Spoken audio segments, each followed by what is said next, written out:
Que hola, how's everybody doing? ¿Cómo están? Acuérdense, están en Miami, no speak Spanish, don't talking to me, in Miami, okay? Okay, esta es una pelea de una semana muy especial, muy grande para ti. Now, hey, Jorge, Fight Week in Miami, man. Star of the sport, been in big fights, but Fight Week in Miami, does this one feel a little bit extra special for you? In so many ways, Angles. I feel redundant saying this, but I was here at that UFC event live, my first live event ever 20 years ago. I was 17, about to turn 18, so that means I could become a professional. So I didn't know all the details of it, but I knew what this lifestyle would entail, you know.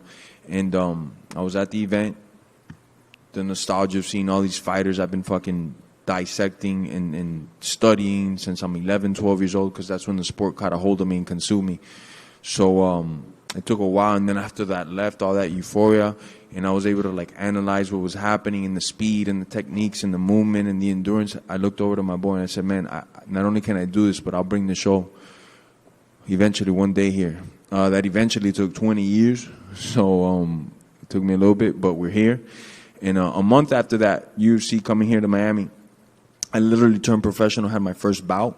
50-something fights later, and 20 years, I'm still here, you know, so I can't totally describe what it feels like, but at the same time, I can't let that get to my head because it's just another fight, you know.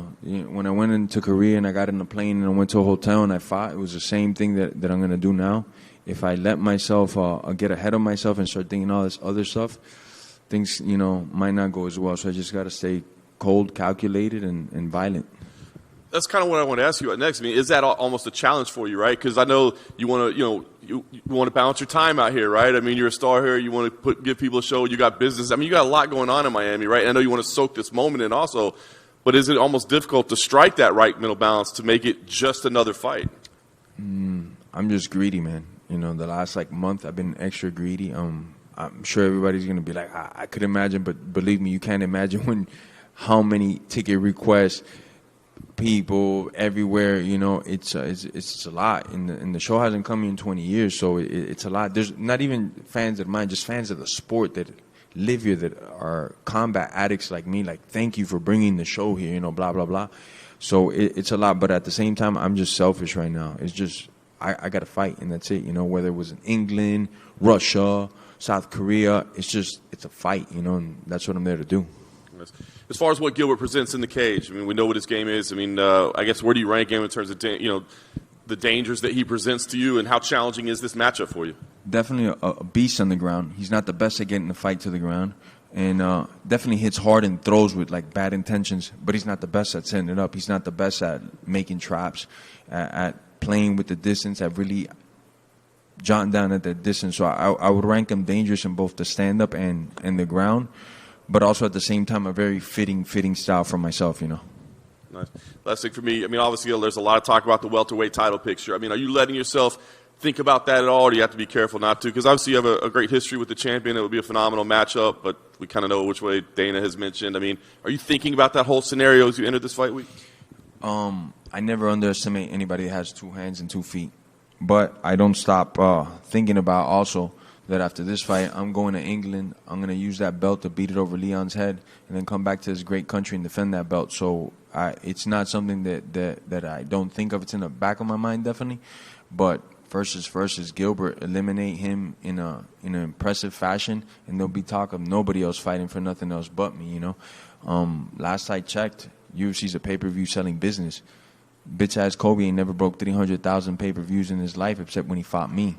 Leon's not a pay-per-view draw. All of a sudden, they're just putting on events to put him on? I don't think so, you know. So as long as I do my job Saturday, everything else will fall into place.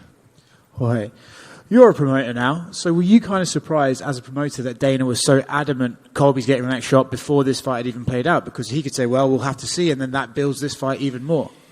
I think they're just setting the pedestal way higher for me, man. They just want me to do some epic-ass game-bred Miami shit, you know, on Gilbert's face, and then that's it, you know. The tidal wave of that night is going to foreshadow anything else that I think is going on. You know, obviously I'm going to be rooting and advocating for myself over everybody, especially this fucking cop-culling, cupcake-eating ass bitch, but, you know, that's whatever. It's kind of a weird one, right? Because here we are, we're talking about, hey, spectacular knockout, title shot. But then you said yourself in the Countdown show that, hey, if you can't beat Gilbert, that might sort of show where you are in the sport currently. So would you consider this a crossroads fight, or would you consider this a stakes or high fight? What are you looking at this fight as? It's not no diss on Gilbert or nothing. I just feel like throughout my whole career I would always match up very well with him, and at any point in my career I could beat this guy. Stylistic, of course, and I am coming off 3 losses. One of those losses had rather interesting circumstances. I took a fight in 6-day notice. I flew all the way to Abu Dhabi. I lost 20 pounds. And I'm not taking that away from Usman because he still beat me, and he still had to prepare for me in just 6 days. So it's not that I don't take that one into credit, but it's also like those were interesting circumstances. And then I suffered 2 more losses after that. So if I suffer a 4th, it's a lot of evaluation has to take place. So I'm not going in there thinking this is my last fight. But, with the emotions running and all this and that and 4 losses in a row, I've also been in the sport 20 years. I got 50-something fights. I got more knockouts than these guys got fights. You could go look at my record. I think I got like 17 knockouts right now. A lot of these guys are barely reaching 12, 13 fights, and they're in the UFC in the top 5. So it's a rather long journey, and my body doesn't have a lot of wear and tear on it. Whether I get on the microphone and talk about it like these other bitches do, and this is hurting in my knees, this, that. I got the same injuries. It's just I'm a man. I'm going to keep it to myself. And plus, I'm not going to expose it to the world for the world to know what's wrong or right, I just feel that I just got to go out there and do my job Saturday. You're curious what your take is on Kamaru Usman and where he's at. And by the way, to rephrase Morgan, I currently got 3 felonies because this bitch Kobe says I gave him a brain injury. So how the fuck is he going to fight for any title is what I want to know. How could you – the UFC's going to get sued if that guy goes in there and something like that happens, right? Because supposedly, allegedly, because I didn't do shit, he says I gave him a brain injury. I didn't do shit, though. I wanted to ask you about that. There was a lot of allegeds about that day. Allegedly, you were wearing a COVID mask. Is that true? Everybody knows I don't wear no COVID mask. So there we go. That's bullshit right there, bro. It couldn't have happened. Allegedly this, allegedly that. Right here. Do you think it would be wise if Colby went to the fights on Saturday? Of course, man. He's a attention-seeking ass whore. He's going to be there. He's going to, from 100 feet away and 20 security guards, he's going to be saying all types of crazy shit that he's the king of this and that. He's only the king of calling cops and sucking cock, so, Well, we asked him if he would be there when he was giving an interview in London. He said, maybe I won't be there. So do you even think he would be allowed to enter the arena? I don't give a flying fuck, All I know is that he has a restraining order on me. I have to stay 100 feet from this individual. Still, I don't even know why, why he would put such a thing on me, because I'm like the coolest guy, So I'm like, my mind is still blown of why he has a restraining order on me. And then he's claiming he's the king of I don't know what, but whatever. It's been the first time we've got to speak to you since Game Bred Boxing. So as the promoter, how did everything go? Smoothly? Amazing, from top to bottom, amazing. It's the fruition of seeing the card up here in my head, because it all starts up here. Me and my team start dissecting, saying who's gonna fight who, this and that. Then it actually gets materialized into paper, and then these contract bouts get sent out, and then actually the card comes to full fruition where it's live to see, and these fights are taking place. It's just mind-blowing. It's fucking mind-blowing. A lot of these fights were better than I thought in my own mind, and obviously I'm going to be rooting for the fights to be at their best, and a lot of these fights exceeded my own expectations, so great event. It's our 4th boxing event. I think it took off amazingly. I just want to open up these doors and platforms so all these up-and-coming, young fighters to come get their money and their shine on. What did you make of Anthony Pettis beating Roy Jones Jr.? I don't think many people saw that coming. It's like... It's tough, I could have called it the Pettis or Roy. I felt like Roy landed some good shots. Pettis was definitely more active and landed some great body shots. It was a tough one to call. But yeah, I leaned towards Pettis. I was okay with the decision as well. It was a great decision. Crazy, right? Anthony Pettis beating Roy Jones Jr. Obviously, it's not Roy Jones Jr. of, Roy Jones Jr., because ain't nobody beating that guy. But it was still interesting to see how is this guy that's never boxed going to do against the greatest talent that ever stepped in boxing, Roy Jones Jr. And to kind of look further down this card, you said you wanted to kind of open doors for these young fighters. Raul Rosas is fighting to kick off the pay-per-view. He's 18, 19 years old. He wants to be UFC champion by the time he's 20. So what advice would you give to him as someone that's so young? Train. Just when you think you trained a lot, just train some more. Forget about the world. Forget about the outside shit. This sport is very, very demanding, and the only way you fly in this sport is like staying in shape. And how you stay in shape in this sport is not by putting Instagram posts or doing this and that. It's about getting after it, you know. You're in the gym in the morning, in the midday, the night. You find some time to do recovery in between that, and then you repeat that the next day, and then the next day, and the next day. And then you cross your fingers and you hope that all this hard work you put in pays off in the fight. And even then, that's not guaranteed, you know. So it's just, man, put your hard head on, put your mouthpiece on, and get to work. And then this past weekend, it was announced Endeavor bought the majority rights to the WWE. So now WWE and UFC are kind of together. That's a world that you, maybe not WWE, but you had your hand in some professional wrestling. What did you make of that news? I love it. I think it just opens more doors for both, you know. Guys over there like Brock Lesnar type cases, you know. My boy AJ Ferrari, guys like that. And then fighters that maybe are done fighting and they want to go over there and earn a paycheck. Hopefully that it's a smooth avenue and there's no like barricades like, no, you're this and you're this. Hopefully it's just, you know, if it makes sense and it fits, they make it happen. And I love it because fighting is not the easiest way to earn your living, you know, out of all the jobs in the world. You know, two guys are going to walk in and only one guy's going to win. And the guys that win more often, they'll get a little bit of money, but not guaranteed money either that you're going to be set for life. A lot of these guys, when they're done fighting, they have to pick up jobs. They have to do something else after, whether it be a coach or own a gym or whatever it is that they were doing before fighting. So for them to have that avenue that now be able to fight, and hopefully the UFC and Endeavor can make it easy for them to transition once they're too old to compete and fighting and go into WWE, the right guys that could make the fit in the right girls, I love it. Final one for me. How do you see the main event playing between Izzy and Alex? Man, I'm a fan of both. I've always liked Izzy's style, man, the way that he moves, the way he fights, the way he carries himself in there. But Pereira's like the Terminator from hell, bro. Like, this guy just doesn't take fucking no for an answer. He has unreal fucking power. And it's hard to bet on Izzy because he's lost 3, and 2 of them are by knockouts. It wasn't like, you know, a lot of them are competitive. One of them I did think was highly competitive in the kickboxing match.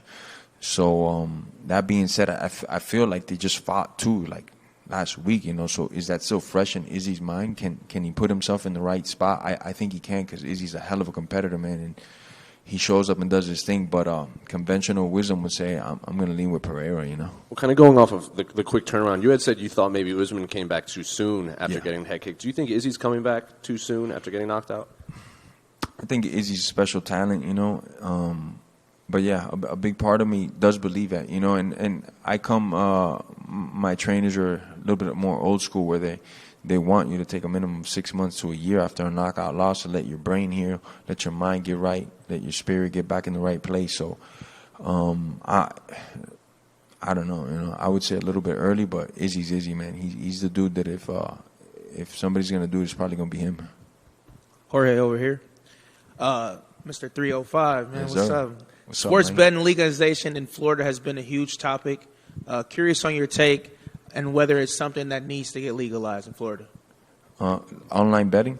Sports betting in general.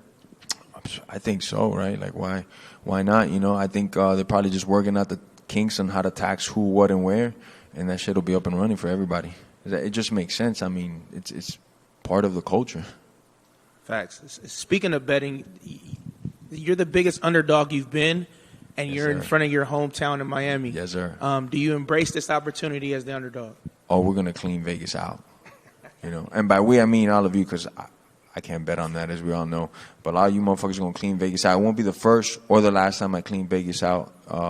I've cleaned them out many fucking times and cashed out. Not me, but individuals. So we're going to clean fucking Vegas' clock right now. And I love to do it, man, because they're the pros and I'm just some Joe, right? So let's do it. And last one. Drake has been known to put some big money bets on you. Have you heard anything about him betting on you again this weekend? I heard he betted his soul.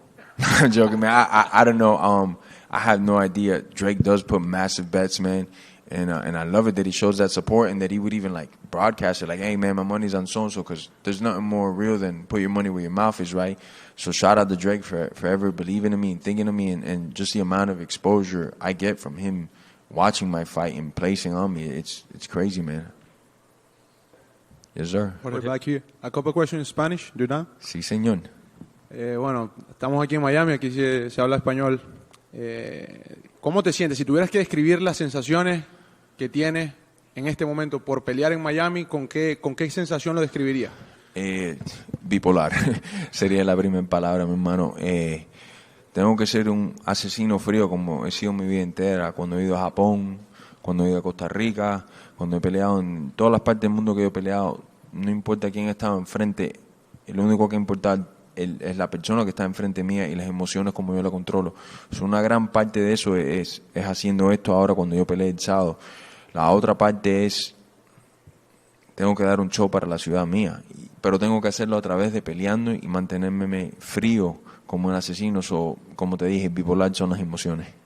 ¿Cómo esperas que sea ese recibimiento de la arena? ¿Estás emocionado por lo que puede representar la gente? Una arena que te viene prácticamente a apoyar a ti, porque si bien Gilbert también vive aquí en Florida, no se compara el hecho de que te criaste aquí, que saliste de la calle de Hialeah y ahora estás aquí en la arena más importante de la ciudad. No se compara absolutamente en nada. Eso va a ser como 9 años y el 4 de julio combinado con un poco más. La gente va a aprender el cielo. Y yo creo que se van a volver locos, va a ser como una bomba, fue estallada ahí, y eso me va a encantar. Yo voy a coger toda esa energía, la voy a absorber, pero como un caballo, voy a tener mis blinders on y a competir. Ya para terminar, hubo mucha gente que en las redes sociales, sobre todo la comunidad latina, que se vio quizás afectada sentimentalmente cuando dijiste que esta podía ser quizás tu última oportunidad, o que si perdías quizás podías ya call it a quit. ¿Qué le dirías a toda esa gente que en las redes sociales se hizo sentir, que estaba quizás triste, salió esa parte sentimental de la fanaticada, bueno, quizás por creer que puede ser tu última pelea en el UFC? En primero, yo adoro a mi comunidad latina porque ganando o perdiendo es lo que más duro estaban conmigo. Desde el patio fueron los que me encontraron y estaban conmigo y decían, ese es el gallo, los otros sean de Centroamérica, de Sudamérica, del Caribe. La gente que más me ha apoyado y me sigue apoyando, y una gran parte de mi carrera, que yo estoy aquí en Miami mismo en el show es por mi comunidad latina. Me siento como que tengo que hacer mucho para esta pelea, y esto no viene sobre noche ni hace un mes. Yo me vengo preparando para este combate nomás 4 o 5 meses para darle todo lo que yo tenga. Y los comentarios que me voy a retirar, bueno, tengo 3 perdidas seguidas. Si fuera la cuarta, tengo que evaluar mucho de mi carrera, de mi físico, de mi mente. Yo me siento mejor que cualquier otra pelea llegando a este momento. Pero al fin del día, la pelea es lo que cuenta. Diciendo eso también, mi gente también no puede ser muy egoísta. Tengo 20 años en la carrera, tengo 52 peleas, tengo más knockouts que esta gente tiene en peleas. Si tú ves el récord mío, tengo como 17 knockouts. Y entre las 5 mejores, 10 mejores del mundo, esta gente ni tienen 17 peleas. El día que eso venga, yo voy a llorar más que cualquiera. El que más afectado va a estar yo, pero yo sé que mi comunidad latina va a estar conmigo en las próximas cosas que yo haga, y eso va a ser promoviendo las peleas, encontrando el próximo Jorge Masvidal y exponiéndolo al mundo. Cuando el día ese venga, que no va a ser abril 8, porque yo lo sé, lo siento en mi corazón, será un día difícil para todos los otros, pero mi gente latina siempre va a estar conmigo. Pero yo te prometo, abril 8 no me estoy retirando. Gracias. Suerte, Sí, hermano. señor. Gracias, hermano. Bendiciones. Jorge, looking Hermano. good. I want to ask you, Jorge, there you go. This is Miami, right? This is your home city. You had told me that, at some point maybe this was a dream and it could have not happened. You've been fighting for a really long time. It's finally here. Really long time. As you mentioned, 50-plus fights. And I just want to know, how refreshing is it to get this at this point of your career? It almost feels like a shot of energy, right? A shot of cafecito. I see it in your face. You look happy. You look very at home. As we answered the first question, part of me has been getting ready for this one fight for 20 years, I still remember when I was that young boy, 17, and I want to do this for the rest of my fucking life. I was already competing. I was already an amateur. I already had numerous grappling matches, boxing matches, kickboxing matches, and I was like, this is what I want to do for the rest of my life. I had the backyard fights already. I was like, I know I could do this and at this level. It took 20 years to get ready for this level, and I couldn't be in a better place. I couldn't imagine being in a better place. Truly, I found MSG and President Trump was cage side. The Rock was giving me the belt. My favorite action star and my favorite fighter of all times, Roberto Duran, walked out with me, and it was like insane nostalgia. Like the emotions that I had running there were amazing. But I kept all that in check until after the fight. After the fight, I let all that hit me. Before the fight, it was just like, it's another fight, bro. If it's here or if it's in Pluto, it's a fight, right? That's what I signed up for. Boom, let's go. And that's the same thing here. It's very bipolar, my emotions, that I'm keeping myself in check, but at the same time, I'm in Miami, you know? Yeah. And you're a man on a mission, obviously, but how much has Miami, like, added, you know, as far as motivation and all that? Because you are fighting in front of your people. Insane. I mean, I run, you know, I go do my road work. It's like people are literally pulling over their cars. I fucking love you. You fucking kill this motherfucker. Don't call. It's nuts. It's nuts. So now the running has taken places in places where I can't be seen running and stuff like that. If I go to the corner store to get something to drink, it's like everybody from the clerk, you know.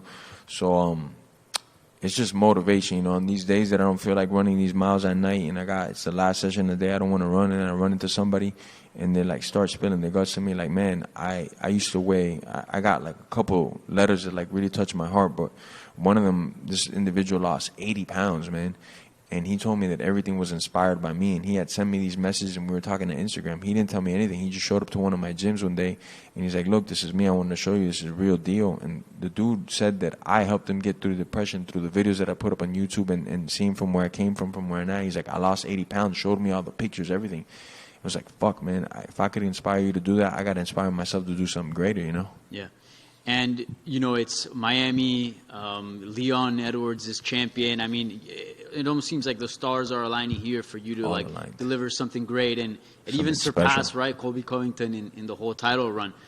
Do you like all that? Do you feel like this is almost like being a story being built up here ahead of Saturday? Those things about Kobe fighting Leon, those are rumors. That dude has a brain injury, like I said, so he's claiming, you know. I got 3 felonies on my head because this guy's saying I have a brain injury. So I'm pretty sure that, like, on a medical level, you can't fight if you have a brain injury, you know. So, like always, this guy's like full of shit. And I'm no doctor or nothing, but whatever, right?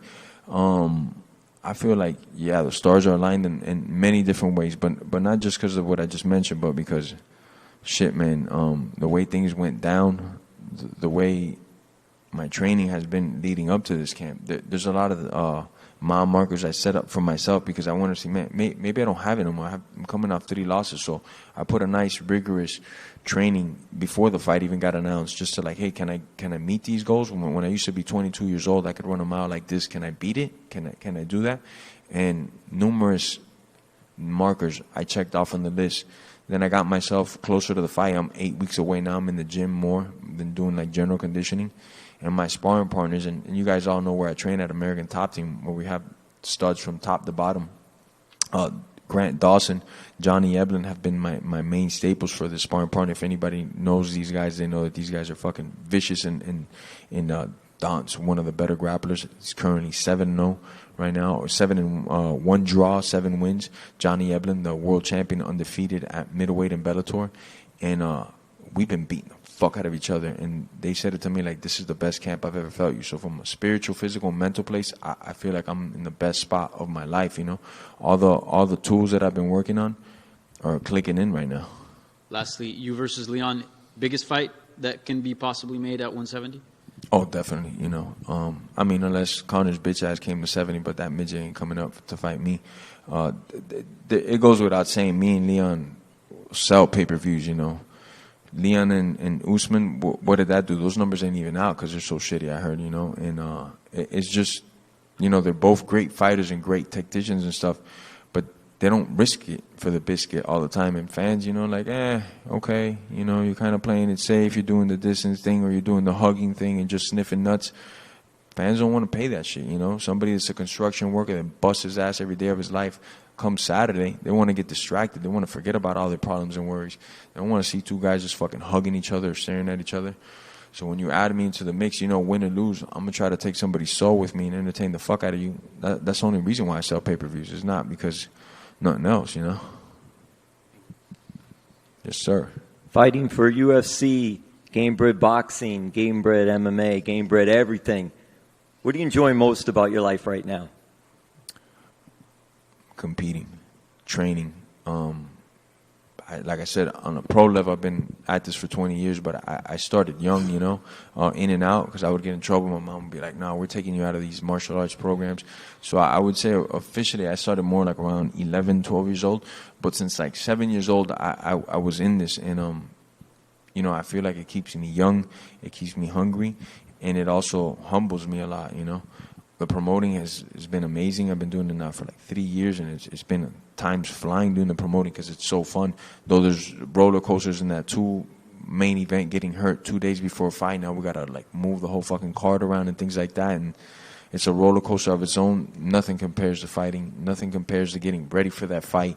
The amount of sacrifice. I've said in numerous interviews before. In every training camp, I gotta push so much. I gotta be a little bit more disciplined, especially now that I'm 38.